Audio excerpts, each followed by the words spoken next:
Hello, everyone. Thanks for joining us for our fourth podcast. We finally come up with a name for this. We've decided to name the podcast Vantage Point. I'm here back in the studio with myself, Robert Demergen, Andrew McGarry, Hey, how's it going? Daniel Preston, Hey. and Courtney's in the back again doing audio for us. Hello.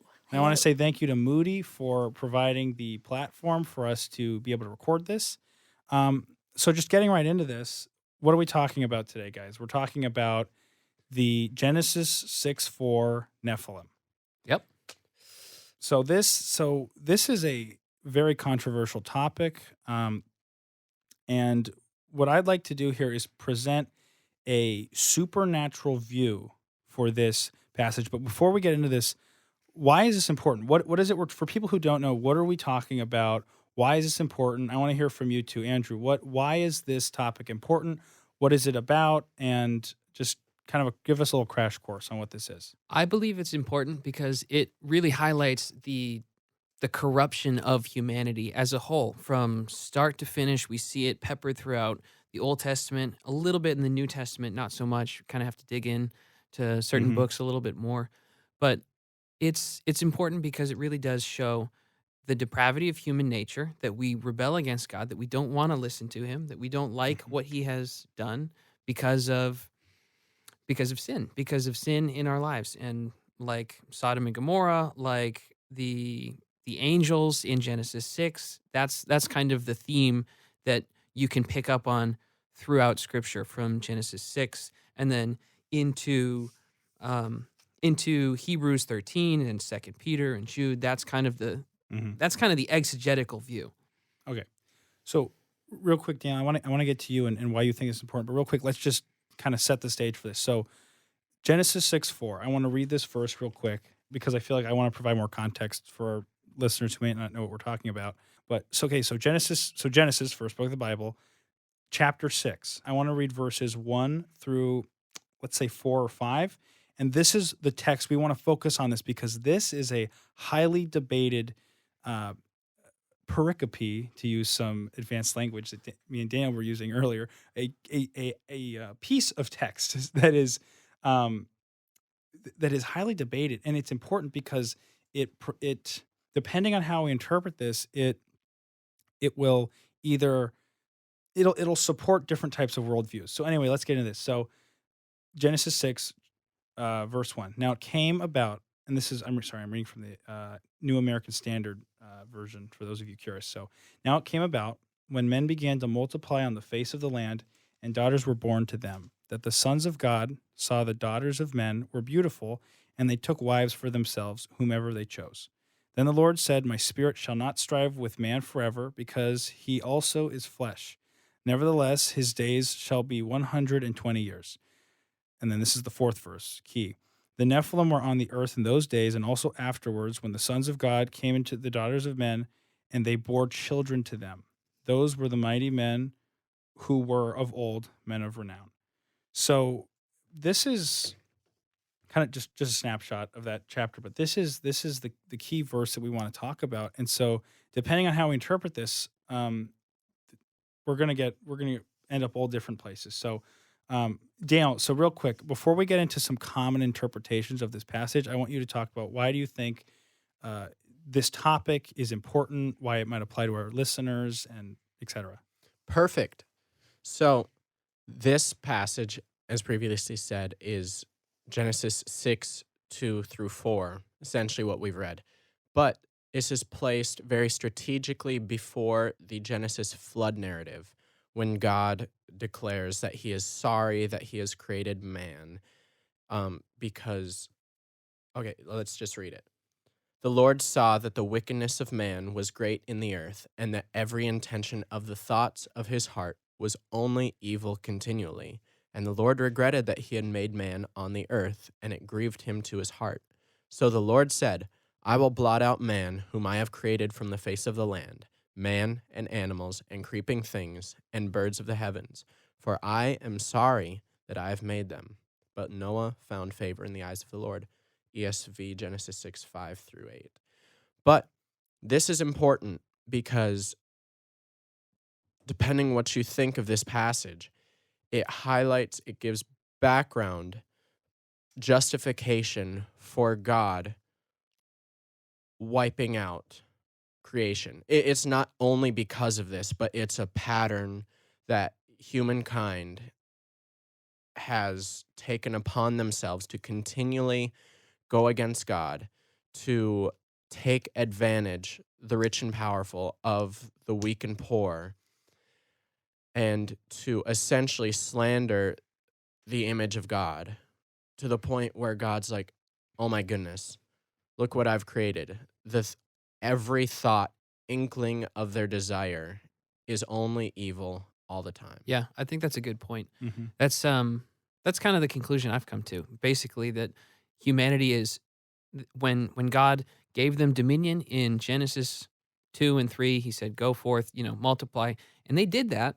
And then they started to really abuse not only humans, their brothers and sisters, but they started to abuse creation. Like taking advantage of things that they shouldn't have, misusing God's creation for their own purposes, their own selfish desires. That was a big reason the flood came about. So, good on Dan. So yeah, thank you, Dan. I appreciate that. So just real quick, we're going to go through a couple common interpretations of this passage, but Dan's going to support a more non-supernatural view, and he's going to describe that a little bit more later. And me and Andrew are going to present a more supernatural view of this. Yeah.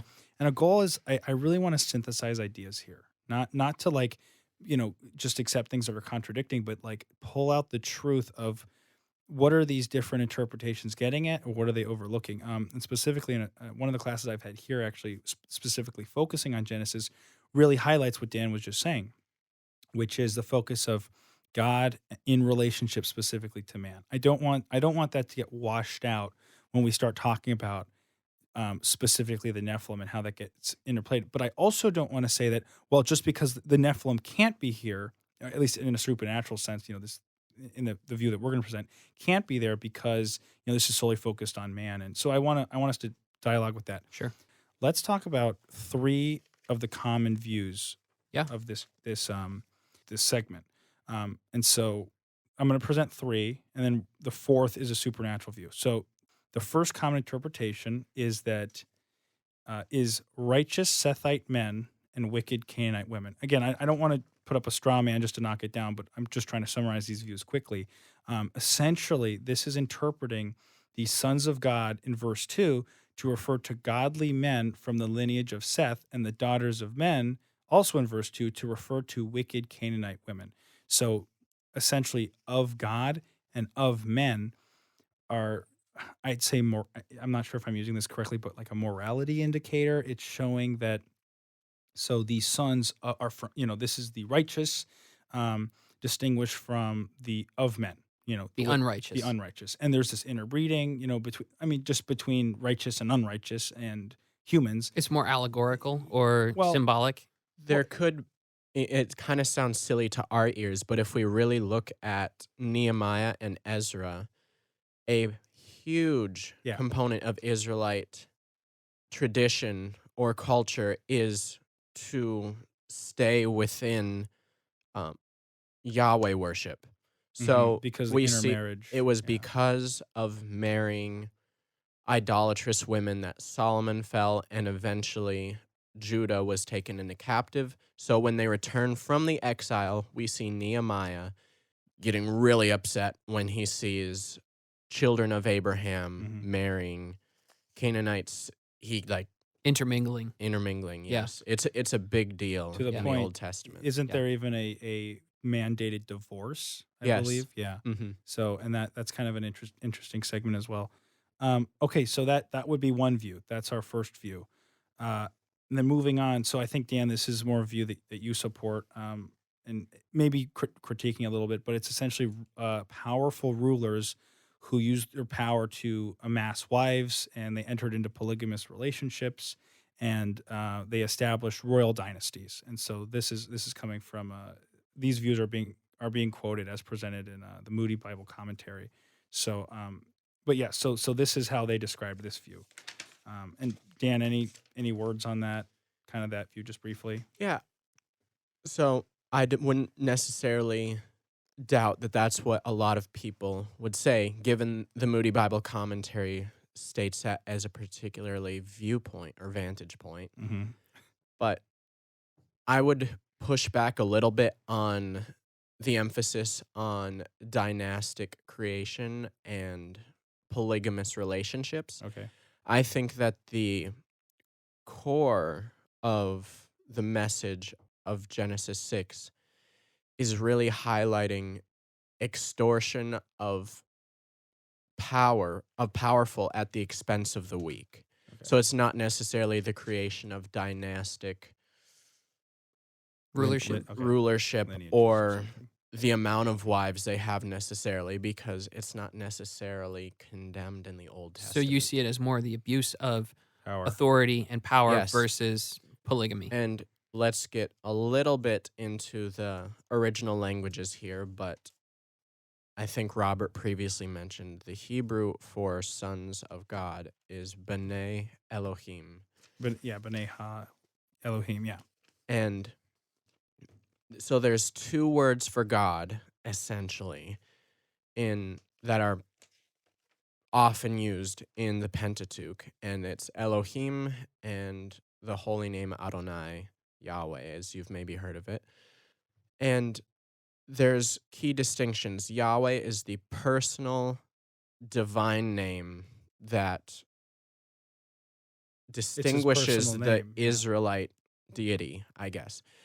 And Elohim is not necessarily always a distinction of the one true God, Mm-hmm. not necessarily of spiritual deities either, like idolatry. Yeah.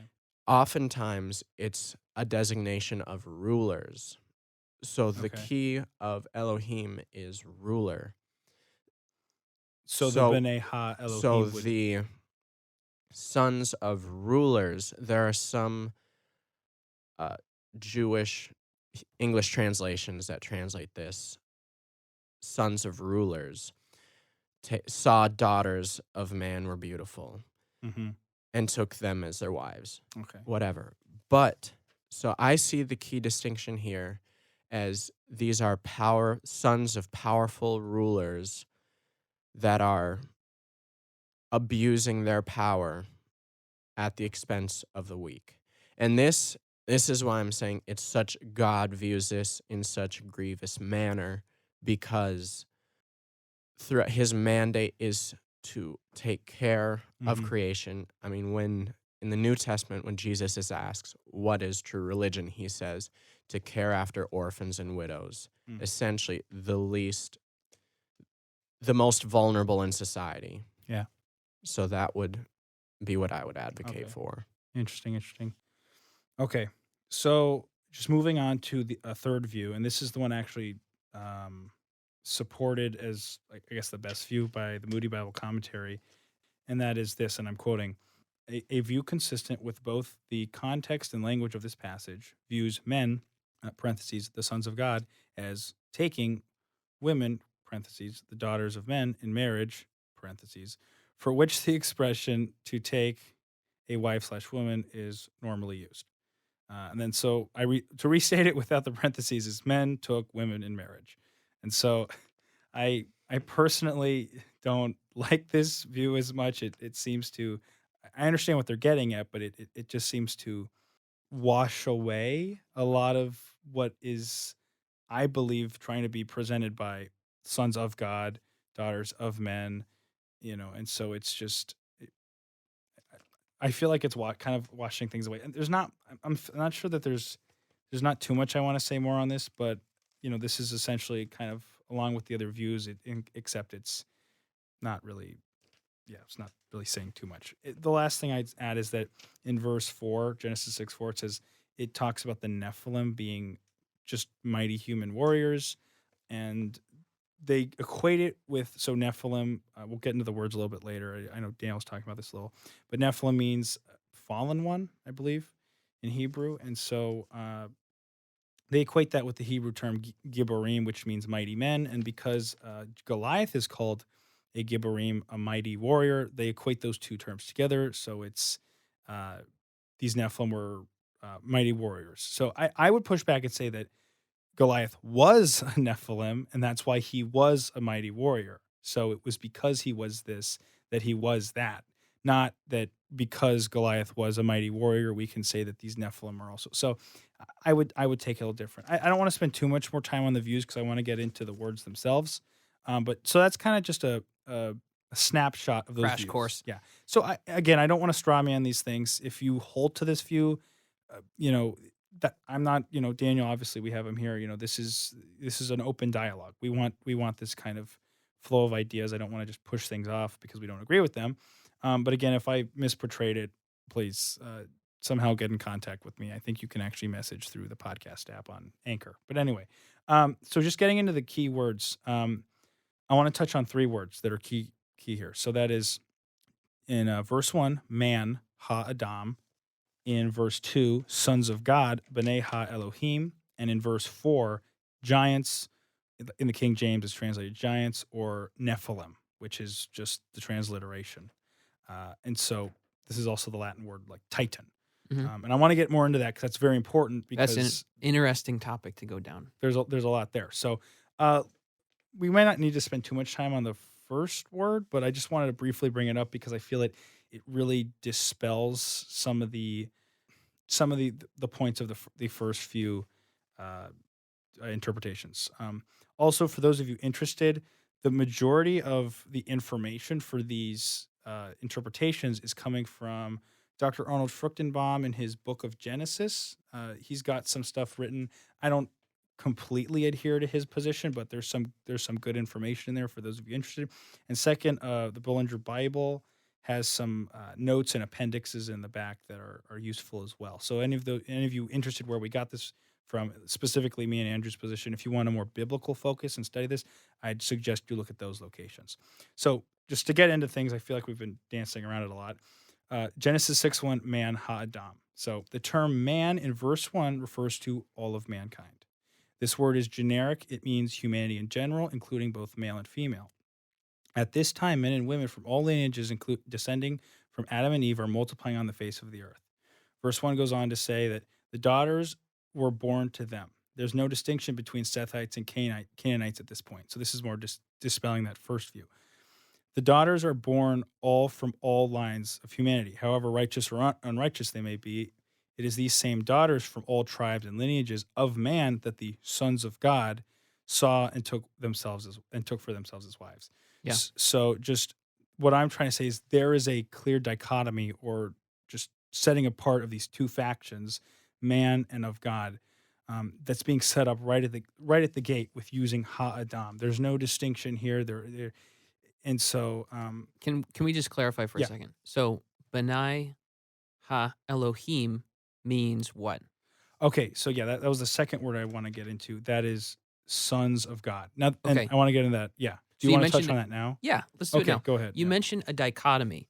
So it's a separation between Ha Adam, the children of Adam, versus Benai Ha Elohim, which is referenced in Genesis 6, Mhm. correct? So in Genesis Yeah. 5, you see the lineage of Adam and Eve and their offspring.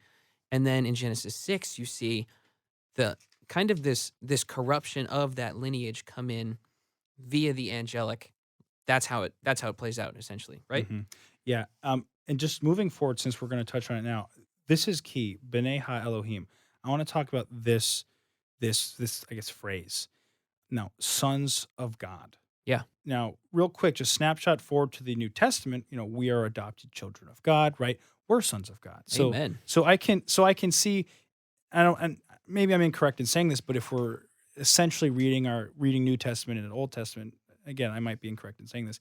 Perhaps the notion could be sons of God. Okay, well, this is a creation of man, and so this is referring to man. Also, side tangent, I want to get into just real quick. I was reading on the term sons of God specifically. It was referring to things directly created by God. So Yeah. Adam and Eve were directly created by God, but subsequent mankind was not. The angels were directly created by God, and so that's why they're called sons of God. So Okay. that was a kind of an interesting Okay. thing I was reading. So again, I haven't delved down that too much, Yeah. but I just thought it'd be interesting to point that out real quick. But what I want to go into next is just, and then Daniel, please give some pushback after this. But I want to talk about how this term is used in the Old Testament, sons of God, B'nai Elohim. So you actually get the term in Job 1:6 and 2:1, where Satan is presenting himself before God's court. It is also used in Job 38:7 in reference to the angelic beings that existed during creation. The term is also used in Daniel 3:25 in its singular form when Nebuchadnezzar sees Jesus in the midst of Israelites, which is interesting because this is like Jesus is the Son of God, which actually, in Yeah. reading Dr. Aaron Fruchtenbaum's book, he actually talks how there's a big distinction between the one and only Son of God and sons of God. This Yeah. kind of this language, how the language is being used. So if you want more in there, so go ahead. So what you're saying essentially is that this term, this phrase, Benai Ha Elohim, is only associated, well, not only, but predominantly associated with supernatural creatures. It's associated with angelic Because beings. okay, angelic beings, because you see it used in Job when it's talking about angels and Satan I mean, presenting themselves. these are all the same creatures, perhaps of different order, but again, getting into what Well, these are. okay, Yeah. sure. Regardless of the order, though, it's talking specifically about scenarios where there's supernatural beings, like Mhm.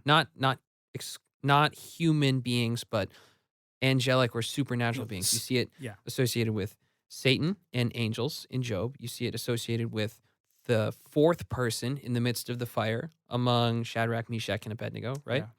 And you see it with Well, who else? and actually, I want to touch is there's a specific distinction between the three men and the Son of God in that Daniel passage, or was One it who Daniel? looks like the The Son Son of of God. God. Yeah. Okay. So I believe there's a distinction there. So that's again highlighting Okay. the distinction between man and again supernatural. So that's interesting. So that is strong pushback against the idea that this was just a human reproduction, that Sethite lineage.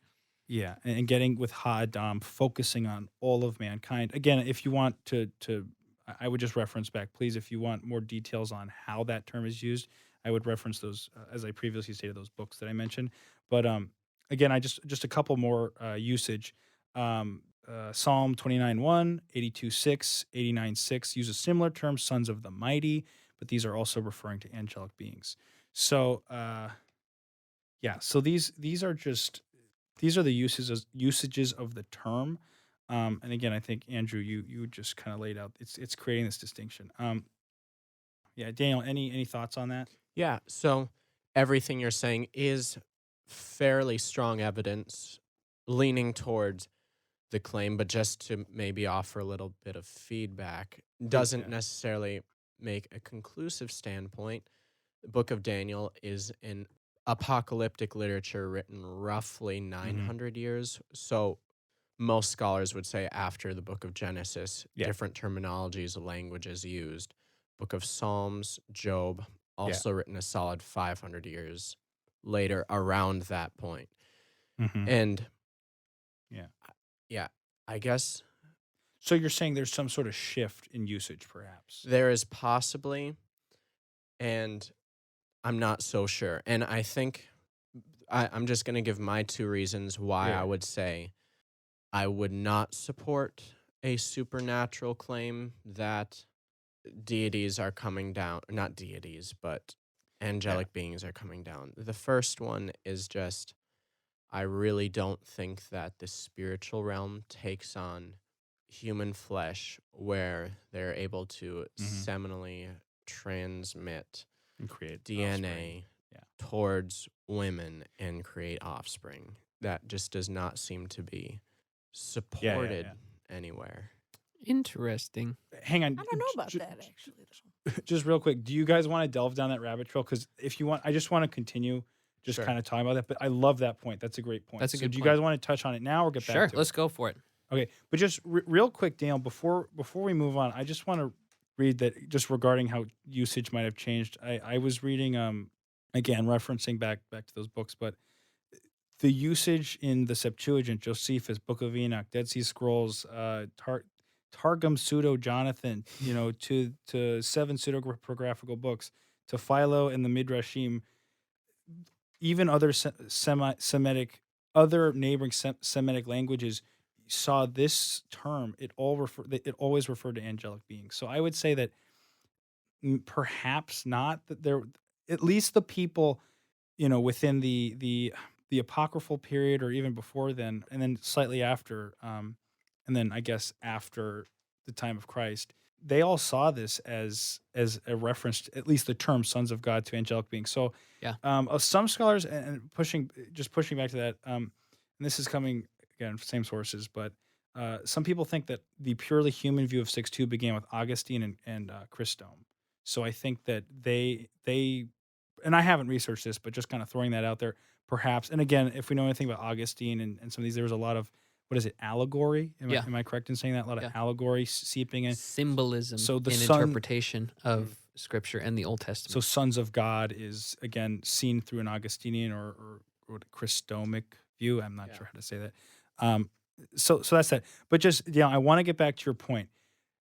Angels cannot take on human form and procreate with women, and the Son of God. Are you saying this, No, stating this, or I'm this is- recapping. I'm Okay. recapping. So and the Son of God, the Spirit, the spiritual God is realm. Spirit, breaking through into reality, into the human flesh is that is when we see that. So let's dialogue about that, and then we'll just keep moving forward. So just thoughts on that, Andrew, or Yeah.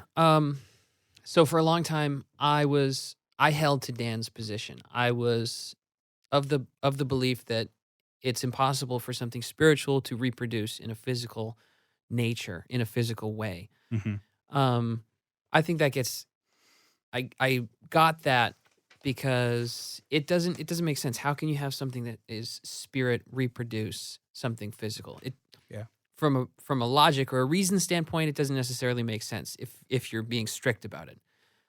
Then I kind of softened a little bit here and there over the years, particularly because of Scripture.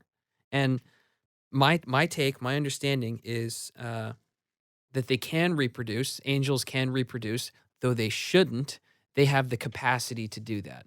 And the reason I'm saying this is because passages like 2 Peter 2 or Hebrews 13, or even Jude 1 through 6. It says Jude 1. I want to get into Jude that 1, later. Yeah. 6 through 7. Basically, it says that they left their first estate. The angels sinned and they left their first estate. Mhm. They left their first authority was to be holy and pure and unstained in the service of God for whatever he wanted. Mhm. Well, what they did, as it says in Genesis 6, they came down, they left their first estate, they procreated with human women, and Can you please read it? Yeah, let's Jude- read. sure. I want to read both. Let's get in this now. Then Okay. Let's read Jude 6 and 7, and I want to read 2 Peter 2 4 through 5, and then lastly, I want to touch on Matthew 22:30, marriage and angels, because I think that's going to help us with can angels marry? Can they procreate? And what was Jesus talking Okay. about there? Okay. So yeah, just hit on whichever one you want. Okay, so I'm reading from the New American Standard. This is Jude 1, 6 through 7. And angels who did not keep their own dominion, but abandoned their proper abode, he kept, that's God, has kept them in eternal bonds under darkness for the judgment of the great day. Just as Sodom and Gomorrah and the cities around them, since they, in the same way as these, meaning the angels, indulged in gross immorality and went after their strange flesh, are exhibited as an example in undergoing the punishment of eternal fire. What do we have here? Well, we have angels, we have Sodom and Gomorrah. These are both referenced in the same context, in the same passage. And it says that they left their first estate. What does that exactly mean? I think it means if you dig into this, if you really get into it, it basically means that they took on some sort of physical form. I don't know how. I think the Bible's a supernatural book. That might sound like a cop-out, but I hear what you're saying. strange things have happened in the Bible that we Sure. can't always explain them. I think this is one of them. I think the angels took on a human form. They slept with these women, and it's interesting that Sodom and Gomorrah is referenced there as well. It's what is Sodom and Gomorrah known for? It's known for its sexual immorality. It's gross sexual immorality. And I Talk think about strange flesh real quick, because that term is used with both Sodom and Gomorrah and in Jude, referring it to the Nephilim, right? it So strange flesh. Now meaning this is other or different flesh. and this is a sexual term, right? This is a term that is, well, it is. I mean, I don't want to misspeak. I'm not 100% sure on that. well, yeah. If you have A it, you lot can of talk people, about it. yeah, a lot of people actually believe that this is a reference to a moral sexual relation. That's what Okay. that is. So they went after strange flesh. So this is a sexual term. In the case of Sodom and Gomorrah, it was a homosexual union, which was, and perhaps I've even heard interpretations that said that when the two angels visit Lot, they knew they were angels. So this is kind of interesting. There's another interplay that I haven't researched that enough, but Mm. some suggest that, and again, I haven't researched this, but Yeah. that the people who wanted to sleep with those men were not, they weren't just men, but they also knew they were angels and who were in the appearance of men, but they could tell. Yeah. And so they wanted to, so, and then this is kind of getting back to this kind of like, you know, I think there's again, there's something there there is something beyond there. the scope. Okay. So. Whenever we see, sorry, just to finish off, the question was, what do I think about the possibility of physical or spiritual becoming physical? I think this gives fairly strong support to that point. I Mhm. think instead of allegorizing it or symbolizing it from the Old Testament, you read it in kind of a Yeah. literal sense. It makes sense. Well, to a certain extent, I think it makes sense. Dan, Sure. you let want to me- say something? Yeah, I would love to comment Go on ahead. previous said discussion. All right. First, I'd say Robert, addressing a point you were making, Mhm. I find it slight gross not gross as in ew, but like Yeah, I understand. Yeah. speculation that Perhaps extreme. the extreme speculation that the Sodom and Gomorrites knew that Yeah, I agree. Yeah. Yeah. the angels were angels. I mean, how could you even possibly know that? No, I agree. First. I was just referencing And then that. secondly, Jude 6-7. Oddly, I really don't see what you guys are really saying here. The angels did not stay in their own position of authority, ESV. Mhm. But God has kept in eternal chains under Mhm. gloomy darkness until judgment of the great day, just as Sodom and Gomorrah and the surrounding cities, which likewise indulged in sexual immorality and pursued unnatural desire, serve as an example by undergoing a punishment of eternal fire. Even Mhm. you're reading from the ESV. Mm-hmm. It says likewise. though. Likewise, yep. Uh-huh. So, interestingly, with Jude, Yeah. especially since we're at Moody, I don't want to open up an extreme can of worms on the inerrancy debate. But the book of Jude is, I don't even want to say notoriously, but it is known for using deuterocanonical It's actually tradition. quoted from Enoch. Yeah. From First Enoch, I believe. Exactly. Where not necessarily saying this didn't historically happen, Yeah. but yeah. Jude appears to be making certain points from A pseudepigraphical. pseudepigraphical Jewish tradition. I mean, a little bit later on, he talks about the archangel Micah disputing with the devil over Moses' body. Yeah. These things, to be so possibly bold, I'm not going to necessarily say they historically happened, but Jude is So using causing it. question. Are you causes us to question. basically saying you're not really sure if it is accurate? Well, no, it's what is Jude doing with these passages. It's when, for example, Paul is quoting Like a philosopher. a philosopher. Yeah. I was gonna say. I mean, What is Jude doing here? is it He's Holy quoting a Spirit Jewish like a saying, a Greek saying. Or, yeah. yes, to get a point across. And the way that I see this more, it's angels were created by God to serve him, Mm-hmm. whatever. I mean, the narrative of the fall of angels is shrouded in mystery.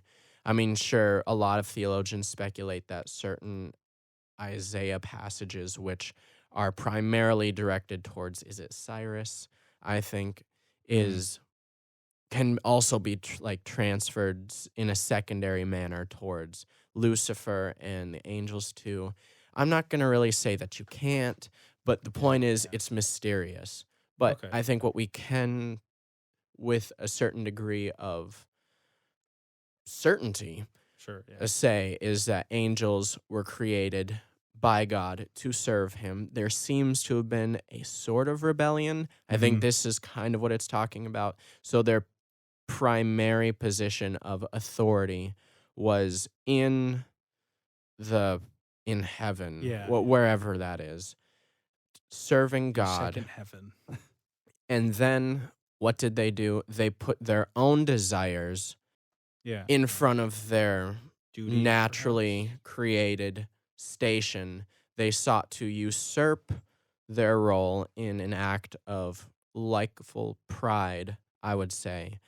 And in a similar way, in Sodom and Gomorrah, where humankind is created as priests of God to serve out his mission here on earth, and instead of sticking to their own station, which God put to glorify God by loving others and Mhm. loving creation, they chose to love themselves instead in another act of pride Okay. and do whatever pleased them in the same way angels did whatever pleased them, and God cast them into darkness until they will be judged like Sodom and Gomorrah in fire, the lake of fire later.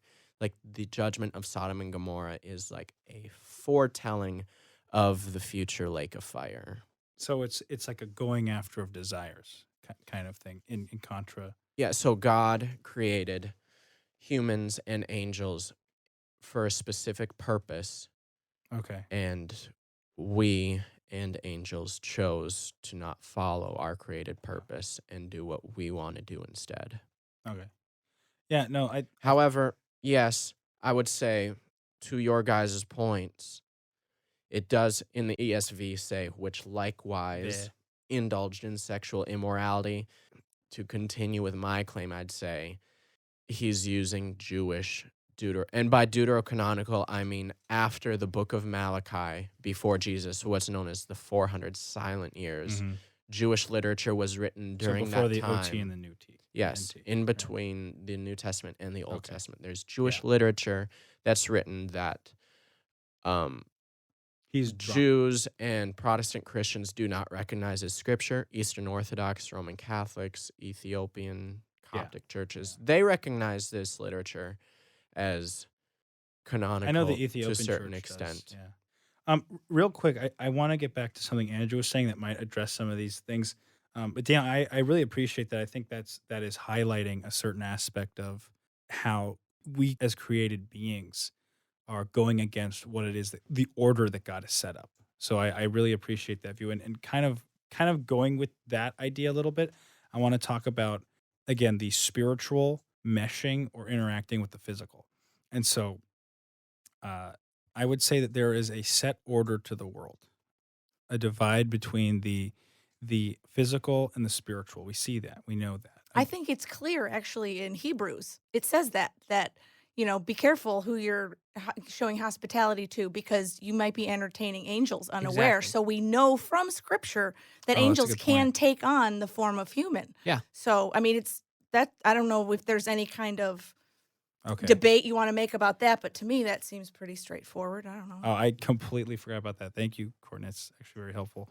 But yeah, what I was going to say was, uh, there is a set order to the world, and uh, I was listening to one commentator talk about the uniqueness of the Genesis 6 for instance. He was a proponent of the supernatural view, but he was saying that God put in place a veil, between a strict, and this is why, there's in I believe it's 2 Peter 2 4 through 5, the unique sin of these angels. It's and Jude also why there is such a specific outlining of the confinement of these angelic beings was because of the peculiarness of their sin. This going after strange flesh erected this veil between the spiritual and the material. But all I was going to say was, again, the reason they were punished was because that was against God's ordering of the world. And so I think we see this. We have physical laws of how heat transfuses through an object, or the diffraction of light, or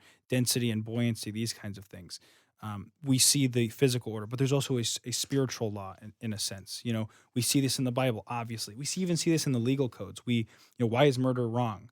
I'd say it's written on our hearts. We know God has put it there. Was that Jeremiah 31, something like that? I don't remember. But the point is, there's an order to the way that this world works, and so in the sense if we believe, and I do, that there, because I would say the Bible supports it, there's a supernatural realm. It is ordered by certain principles that we probably we don't know for the most part. I'd actually think that people practicing occult, this is why the Bible, off limits witchcraft and these things. I think it is humans interacting with those spiritual principles in ways that they shouldn't. And so anyway, I just wanted to push back and kind of say that, this is the angels taking on human form is a unique violation of that, and also Of that the order, of that order. created order. So Yeah, that, definitely. that's not really specifically a proof, but I was thinking about that. But anyway, I want to just say that, all of these were great opinions. I just want to get back to the words, because there's one key word we haven't dealt with yet, and that is Nephilim, the main word. And so just kind of coming full circle back to our three key main words, I want to talk about the term Nephilim.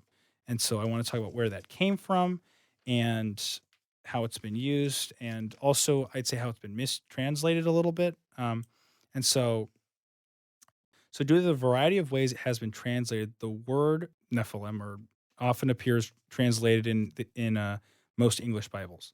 The Hebrew word means fallen ones. It was translated as gigantus in the Septuagint, which is the Greek word where we get our English word giant.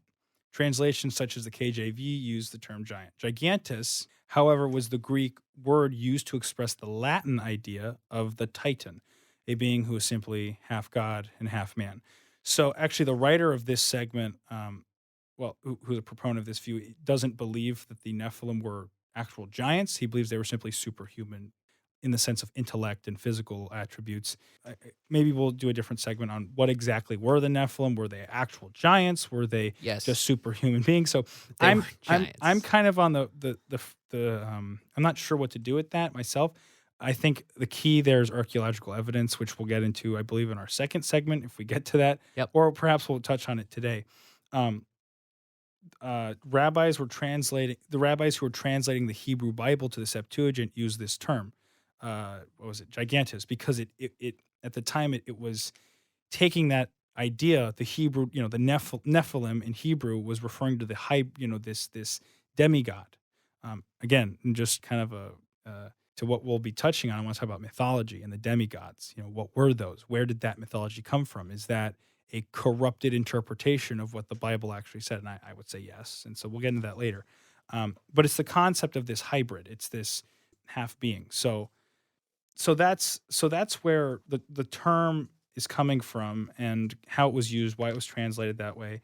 And so I don't know, any thoughts on that, the term Nephilim, how it's used? So Nephilim, to use a traditional, the Brown Driver Briggs lexicon done in 1908, it does give the general translation as giants, as you kind of touched a little bit on the history of that, but I know there are secondary not sources, but secondary opinions which argue that Nephilim is a derivative of the Hebrew verb nafal, which is to fall.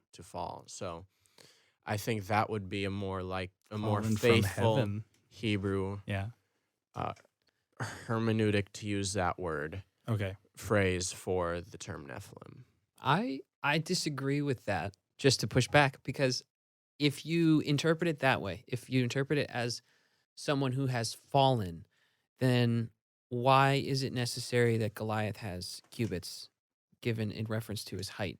Or Og, the king of Bashan, who has cubits, a measurement reference given for his bed or his couch? What do you mean? So if we interpret it that way, the way you suggest, to fall, as opposed to giant or someone of physically large stature, then it makes the height references for Goliath or the height or the length and width reference for Og's bed kind of irrelevant or superfluous. Like it's unnecessary, because if they're fallen, it doesn't make sense. So these were giants. If you interpret it larger as right, if you interpret it in the sense that these are giants, these are bigger people. Goliath's height makes sense. Yeah, he's fallen. He's definitely fallen. He's slandering the people of God. He's threatening to kill all of them. He wants to kill David.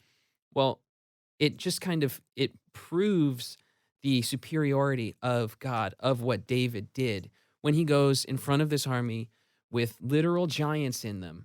Like the whole reason the Canaanites, sorry, not the Canaanites, the whole reason the Israelites didn't go into the land of Canaan was because they were afraid. Why were they afraid? Because they saw giants, because they saw things that made them fearful when they weren't trusting God, when they weren't trusting this literal pillar of fire and cloud that split the sea for them, that, Okay, yeah. brought water from a rock, that was this huge flame on top of a mountain. He wanted a relationship with them. He wanted to guide them, and he wanted them to trust him, but they didn't. They were fearful. They trusted in their own desires, their own sinfulness, their own corruption. I want to touch on 2 points, kind of touching on that. First is that there were giants in Canaan. Sure. So when the spies, because one commentator I was reading says that they were lying. There weren't really Nephilim there. Again, there is the grape I've heard that reference. before. And so I push back on that because it does make sense in the consistency sense, because God created he had the flood to essentially get rid of this corruption. But then there's a second outbreak again, and also after that. And if you'd like to read a view that argues that there wasn't a second outbreak, again, I direct you to the book of Genesis, as I mentioned earlier. The commentary, I mean, not the actual book, but Yeah. But so there's that view. And second, I want to touch on, and this is something that really challenged my faith, and we don't need to spend too much time on it. But God is, when He tells the Israelites to wipe out entire groups of people. Oof. Now this was hard for me to read. I mean, Yeah. because one interpretation is God was really merciful and giving them lots of time to repent, and they were they were killing their children and all that. And so you're like, okay, I get it. They were cannibals and they were doing evil things. Whatever, they were doing evil things. Whatever. We talk about this. So this is why God says Israelites wiped them out. They're in the promised land. And so a second thing is there is a distinction. I may be wrong on this, but are some of the tribes, and Dan, I don't know if this is correct, but are some of the tribes completely wiped out? God commands them completely wipe these out, and some of them are not. Is that correct? I'm just not. I think so. Yeah. Some of Yeah. them were totally wiped out. Well, at least in the sense that God commanded them Yes. to wipe out some and not. Yes. So my question is that were some of these, and again, and the Bullinger appendix, some of his notes talk about, yes, and this is kind of getting into the big picture of why is there even an outbreak. And let me touch on this now, I guess. God's focus is, in Genesis, what He has revealed to Satan and mankind is, I will crush this, was it 3:15, the promise, Genesis 3:15? I will crush the head of the serpent and you will bruise his heel, something like that, right? Yep. Yeah, okay. So this is what God has revealed to Satan. You are going to be destroyed through the seed of the woman. He corrupts the seed of the woman through Genesis 6:4. This is what's happening. We see this angelic intermarriage and things. So God is I guess purging that. Then second, He narrows His focus to Abraham. So what does the devil do? And this is again in the Bullinger notes. This is his interpretation. There is a second outbreak, and the promised land, which is where God, aside from the just plethora of things that where Satan is trying to destroy Abraham's lineage, he's always trying to sabotage God. He fills the promised land with these beings, and so then the Israelites are sent in, and they're asked to essentially clean up the place. Yeah. And so this is where this was hard for me. Why is God killing all of them, the children? Like, what the heck? Why are you killing the children and even the animals too? That's brought up too. I'm like, why is this wholesale slaughter of people? How is this the loving God? And you get this from the atheists and and this is kind of touching on a bunch of points, but it was a big question of my faith. Yeah. And so for me, I really saw this as, okay, there's something bigger going on here. God isn't doing this for no reason. This isn't just that was a really big step in my own faith. I was like, okay, I gained some insight for this. So that was helpful for me. But so any thoughts on that? I think it's a bigger topic than we have time to get into right now. Okay. I would definitely like to spend another podcast addressing that, but it's too big. Okay. You could yeah. spend an hour on that. Definitely. Okay, yeah, I just wanted to bring that up because I felt that was pertinent and important. So a couple more points, and so I want to touch on Noah's perfect genealogy. What does the term perfect mean? And then second, I just want to look at this in like I want to start touching on archaeological evidence and then like mythology, and we just want to do a teaser to that. So then we'll cover that in part 2. So just real quick, Noah's perfect genealogy. This is coming out of the Bullinger's interpretation. Can we clarify? Not that his DNA was like perfect, but that his Yeah. descendants or his ancestors didn't intermingle with any of the giants, any of the angels. That's what you're saying, right? Well, the term is where is it? Where is it? I actually don't have the term. I think it's tamim. I don't remember the word offhand, but it is specifically ritual purity. Okay. Sacrificial. It is the same perfect used for these sacrifices. So it's not like unblemished. Unblemished. Sure. Yeah, it's talking about the perfect, like that kind of thing. So and in the notes I was reading, Bullinger takes this as specifically referring to not like, like necessarily moral righteousness, which is I would say also true, to some extent. I mean, but also, oh yeah, it is tamim. Yeah, it is the word tamim, perfect, blameless. And so it is this. Oh, here's actually a quote. Okay, the Hebrew word tamim means without blemish and is the technical word for bodily and physical perfection and not moral. This is Bullinger's notes. Hence, it is used of animals of sacrificial purity, Exodus 12:5, 29:1, Leviticus 1:3, etc. This shows that Genesis 6:9 does not speak of Noah's moral perfection, but tells us that he and his family alone had preserved their pedigree and kept it pure in spite of the prevailing corruption brought on by the fallen angels. Now, this is interesting because I was just in a class on Genesis here with a wonderful teacher of mine, and he was just saying, he was talking about essentially, I believe he was talking about how this is more moral, and his contrast to kind of the rest of mankind. I hope I'm not misquoting him or his position on that. And I also thought that was very valid. So again, I'm wrestling with that myself. But again, if this is what the word means, so I just want to throw that out there. Real quick, how long have we been going for? We're almost at an hour. Okay, cool. So I don't want to take this too long, but I do want to just kind of touch on a few things just to get people interested. Andrew, let's talk about throw out strongest facts and pointers to archaeological evidence for Nephilim, elongated skulls, DNA. just throw it out there, and we're going to end. Okay. So, in Scripture, you look throughout the Old Testament, you see passage after passage after passage in the historical books, basically the historical books like Numbers or Chronicles or Kings, or even in Genesis, Samuel, Joshua. These are the books that describe Israel's history as they go through the Exodus, as they go through the purging of the Promised Land. You see it talk about giants all over the place. And you see references to cities like Gath. That's where Goliath was supposedly from. I remember reading a while ago now, they discovered what they think is the archaeological remains of the city of Gath. They have these massive doorposts. I mean, I know that's not uncommon in ancient cities, but it's just interesting that there is actual legitimate archaeological evidence for these things. So talk about the skulls real quick. The skulls. Okay, there's a guy by the name of Brian Forrester. He's a researcher and a writer, and he has been researching this topic of giants or Nephilim or supernatural sort of mingling with humans. He's been researching this for many years, as far as I can find. And he's found skulls he's been testing the skulls. He's been doing DNA testing on these skulls that they found in Peru. They're these unusually large, elongated skulls that don't match normal physiological shapes for human skulls. There's something very abnormal about them. I guess we'll have to get into next time, but these aren't just head-bound individuals, are they? When you say head-bound, you mean the ones that have had their heads bound or by wrapped iron bands or things like and that. Wrapped, and they're just humans who are... It does not appear that they are just humans. That's the puzzler. That's the kicker. We can get into that later. DNA-wise, you mean? We can talk about that later. Yeah. Just verifying, these are in Peru, not the Holy Land, correct? They have found them in Peru. They have found them in the Black Sea region. They haven't, well, I won't say that they haven't because I haven't researched enough. They've found them in the Middle East, the ancient Near East. They Okay. found them in that region. They found them in South America. They've actually found them in North America. They've found them in a lot of different places across the globe. All right.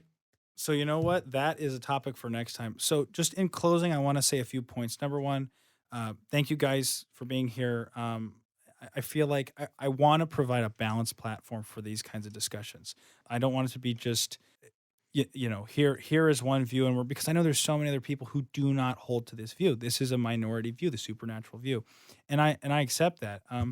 But what I'd like to say is, for the person who is still kind of on the edge of what they believe, just pray about this. Let God show you this. And second, and this will cover in part two, what is this archaeological evidence? Is this just garbage people are making up?